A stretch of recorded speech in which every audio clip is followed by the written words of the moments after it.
On Closed-Mouth Media, we cover publicly documented arrests and court actions related to non-payment of child support, providing factual reporting on cases that impact families and communities. Our goal is to inform viewers about the legal consequences of failing to meet court-ordered child support obligations while encouraging accountability and awareness. Every story is based on publicly available records.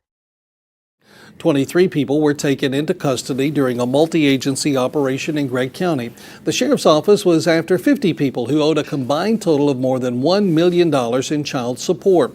The people you see here had outstanding warrants and owed approximately $690,000 in back child support.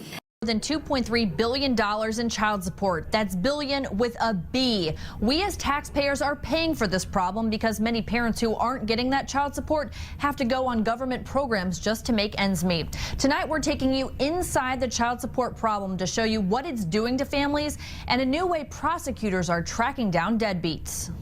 And just make sure you're careful, okay? I love you, baby. Lavonda Hendrickson has been a single mom to her daughter Chantel for nearly all of her 19 years. A joy, but it hasn't been easy. It's sad. A lack of child support meant many nights where Lavonda didn't eat so her daughter could. It's really hard. It really is. But after so long, of course you have to deal with it. Lavonda at times relied on food stamps to make ends meet. When you lay down with somebody and a baby is created, that means there's two people that are responsible for this, not just the one. Lavonda's ex-fiance Sean Everett currently owes $45,000 in child support. He was a fugitive for 8 years. That is, until this man came into the picture. Meet Troy Dehart. He's Johnson County's new child support investigator, a weapon in tracking down fugitives. Dehart found and arrested Sean Everett. Yeah, it's always a good feeling to get the ones that have thought they've gotten by with it. That may be him up there in the van. They had a $500 cash only bond. The Johnson County prosecutor is one of the few in the state that has a law enforcement officer with arresting powers on its staff dedicated to finding deadbeat parents. Kids are getting the short end of the stick.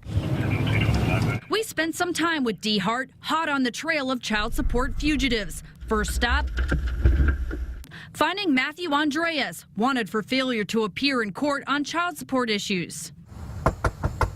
Several minutes go by, and then Andreas comes to the door. Got your clothes put on. Andreas is arrested and admits to our camera he owes child support. I have a child, I'm behind. Been unemployed. Are you going to pay your child support? I've been paying. Not enough. The day of this arrest, Andreas owed $45,000 in child support for one child. They're stealing from their kids, and they're stealing from their future. And with that, it also throws a burden on us as the taxpayers. Dehart spends hours searching the internet and digging through records, looking for clues on deadbeat parents' whereabouts. Some take months to track down, like Paul Jajuga. Why did you not show up for court? I don't know. Do you owe child support? I owe a little bit, $250. No, more like $8,000 owed as of this August arrest. Dehart joined Johnson County in April 2013, helping capture more than 100 people.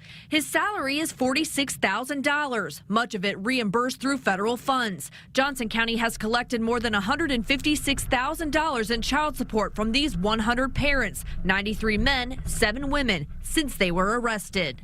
Why aren't other counties doing this? I don't know why we weren't doing it to start with, but I think it's just kind of uncharted territory. One misconception officials want to clear up, that putting deadbeats in jail keeps them from paying. That's the corner that you've painted yourself into. Johnson County Judge Marla Clark issues warrants and says putting someone behind bars is sometimes the only way to get that person to pay up. I'm collecting child support on kids that are older than me.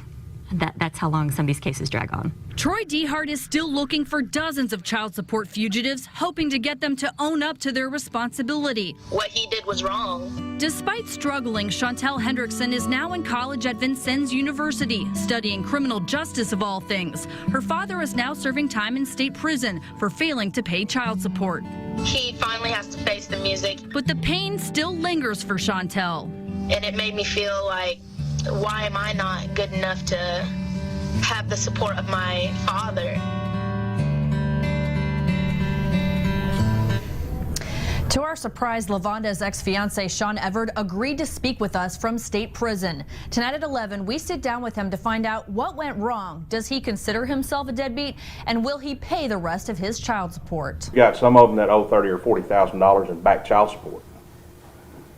And they're not doing anything to rectify the problem. With 30 warrants in hand, the Rusk County Sheriff's Office and Henderson Police brought in 10 people. If you are one of those parents out there in Rusk County and we came by to see you and left a card on your door, I would highly recommend you make that phone call. We're going to work with the state and we're going to work together to make sure these parents are taking care of their children. The roundup targeted people who authorities say had fallen very behind. Altogether, nearly $700,000 is owed in child support. Everything that we collect off of this, it all goes directly to the kids. Typically, after a roundup, those arrested can face up to 6 months in jail for violating court orders. Child support does not go away. If you just ignore it, it's not going to go away. It's going to sit there and it's going to continue to collect and add up. Money used to pay for bonds to get out of jail then goes back to the kids and their guardians. Getting the kids back what they're owed to take care of the kids. That's the main point, to take care of the kids. But this process can be avoided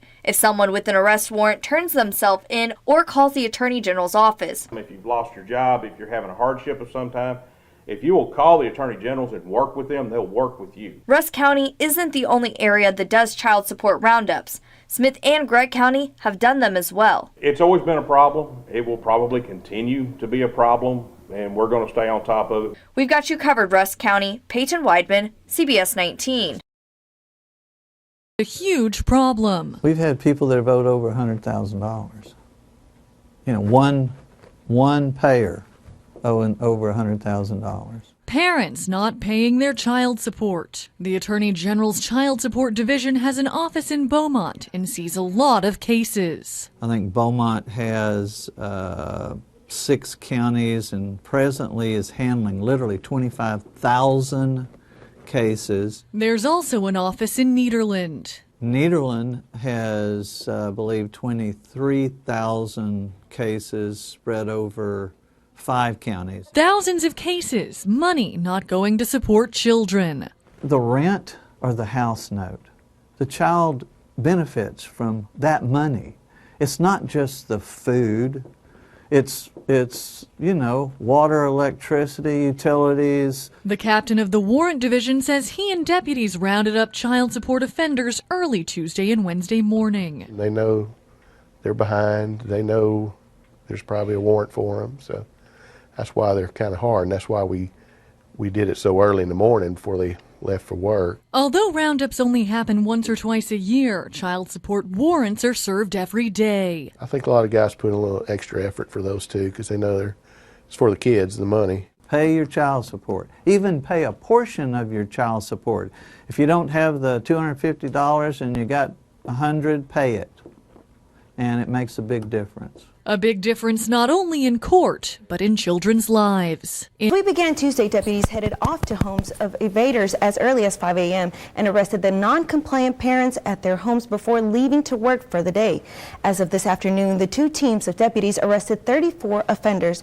Those arrested face up to 6 months in jail. The Attorney General's office says to avoid the embarrassment of arrest at home or work, parents with child support warrants should contact the sheriff's office.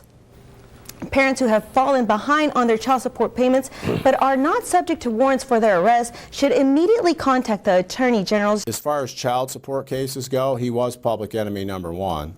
Sitting in the front passenger seat of the red sedan is 50-year-old Terrence Valiant, Terry to his friends.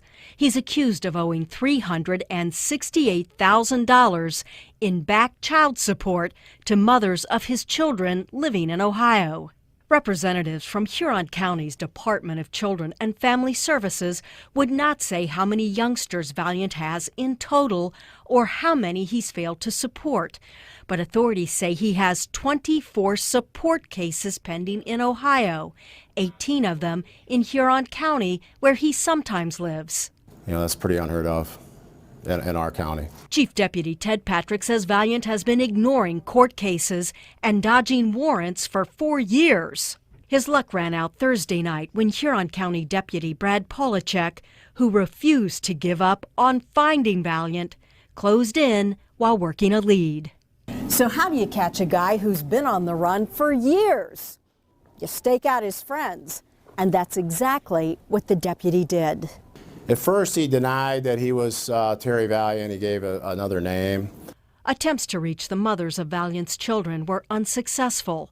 His own mother says she's deeply embarrassed by her son's failure to live up to his responsibilities, although she does fault his girlfriends for not being more careful when they were with him.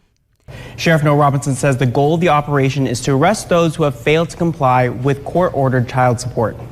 The Vanderbilt County prosecutor, Diana Merce, says she's thankful for the collaboration and hopes those who are behind on payments come forward voluntarily. Authorities were on the streets on Friday where they made 10 arrests and over 40 service attempts. Many times we're finding folks are simply ignoring the court order, getting behind their child support, not requesting a hearing to go before the judge to have their child support reevaluated, and are simply not paying it. And that's just not an option. You can't do that and expect to not suffer some consequence. The sheriff says those with child support writs are given a 45-day opportunity to comply before their name is placed on a public list of active writs.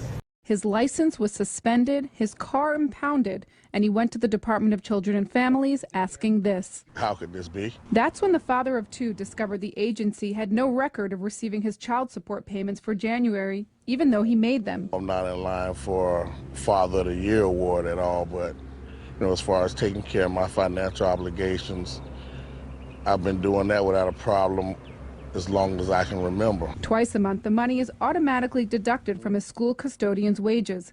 On December 20th, this stub shows a total of $290 taken out. But when he says he showed it to a DCF counselor, he says he didn't get much help. Basically, he told me there was nothing he could do other than go into the computer and clear the suspension. He told me that it was based on a glitch in their system. A glitch that cost McGee a total of $1,000 to bond out, get his car back, and reinstate his license. I don't have $1,000 just to throw away, or I'm not able to miss days of work. Worse, he says, the state's actions could have hurt his kids. One payment that was missed by your computer system, and now you're taking me to jail. If I'm in jail, how are my kids going to get the rest of the payments?